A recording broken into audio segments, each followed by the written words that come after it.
First thing that come to my mind is fuck you, Scottie Pippen. You ain't handle your business when you was negotiating your own contract 30 years ago.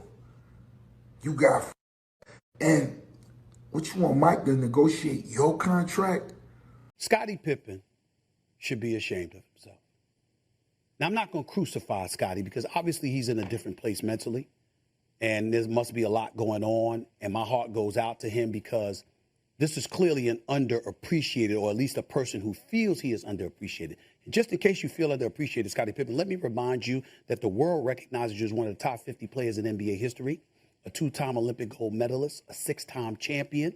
The entire decade of the 90s, the man was first-team all-defensive NBA, for crying out loud. The brother, him guarding Magic Johnson is what delivered the NBA championship for the first time to the Chicago Bulls. We all know the greatness of Scottie Pippen. Michael Jordan also knows that greatness, which is why Michael Jordan is on the record saying he's the greatest teammate that he ever had. So here we are nearly 30 years later, and this is what you do. It seems like Scottie Pippen is blaming Michael Jordan for what has ailed him.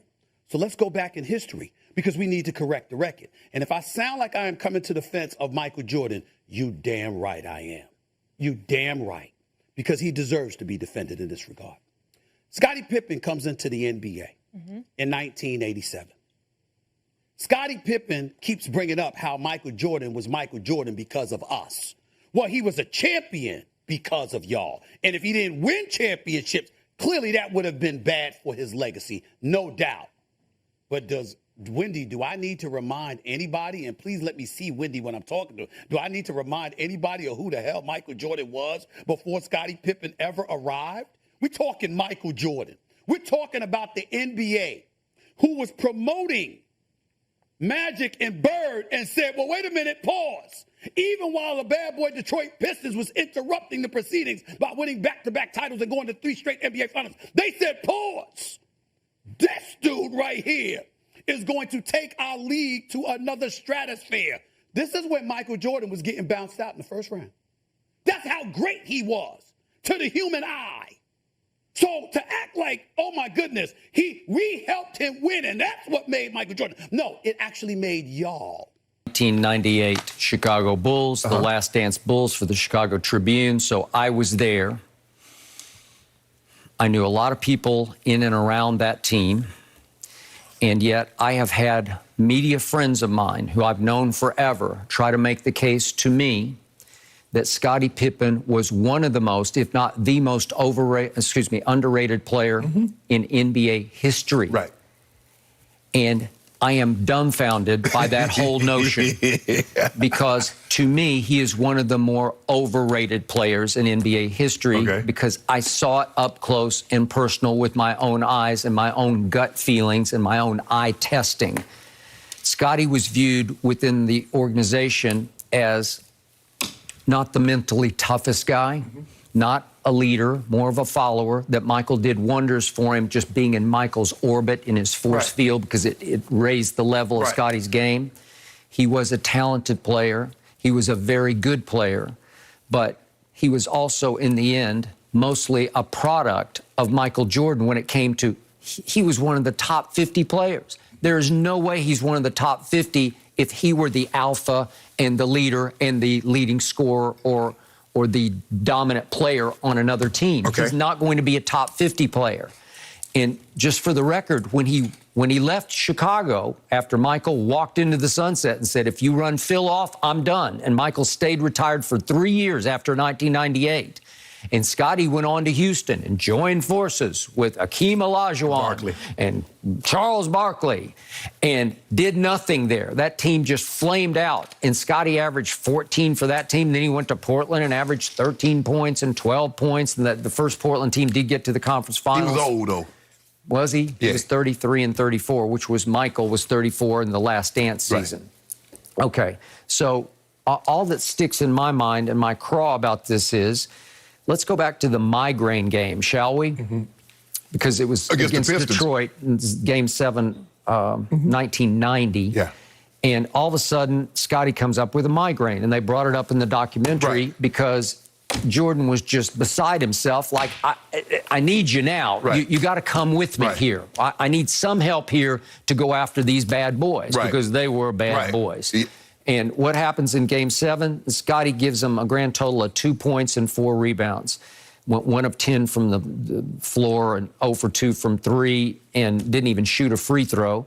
And Michael scored 31 with 8 rebounds and 9 assists, and they got blown out, 93-74. Okay, so that was issue number 1. He's like, well, what I got to be in the last dance? That ain't got nothing to do with 98 season. All right, so then we get to the 1.8 seconds left game. Oh, yeah. Which is Game 3 of the 94 playoffs, round 2 against the Knicks. And there's no Michael because he is, quote-unquote, retired. He was forced to retire. Scottie won't acknowledge that. And Scottie was in the huddle, and Phil Jackson calls the last shot for Tony Kukoc with Scottie inbounding the ball, reminiscent of LeBron at Chicago, right? Correct. When Black called the last play for Kyrie. And LeBron said, hell no. And to LeBron's credit, he said, give me the damn basketball. And it wasn't a 3, it was a 2 from the corner. But he made it. That was one of the best shots LeBron has ever made because it was a mad shot. I love LeBron mad. Scottie didn't get mad. He quit. He pouted. He sulked. He just sat on the bench and said, I won't even go in the game. And to Kukoc's credit, he went in and stroked it home. And they won the game and survived and got all the way to Game 7 against the Knicks, but they lost in 7. And in the Hugh Hollins gave that bull. That was a whole nother issue.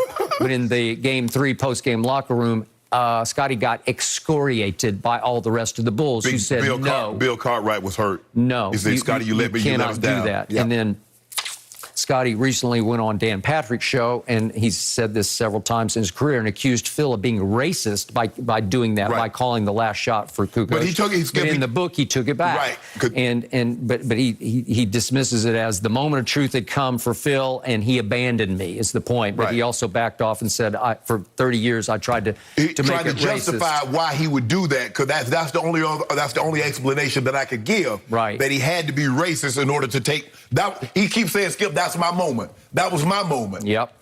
Okay, and then my third instance of Scottie Pippen came in Game 6, Michael's last game in the Last Dance season at Utah in the NBA Finals. And before the game, I was told by Bulls insiders that Scottie was under the weather, number 1, but he was also dealing with the back tightening, spasming. And so he was not himself.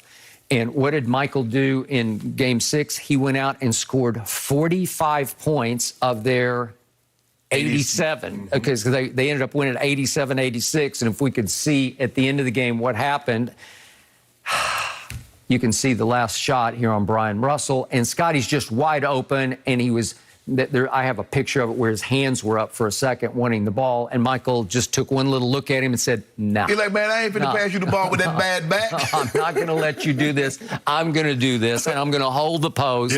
And I've told you before, I'm not a memorabilia collector, but I bought this picture while I was at the Chicago Tribune because it was down in the gift shop at the Tribune, and it's an end zone shot of Scottie with his hands up like this and Michael about to do what he did.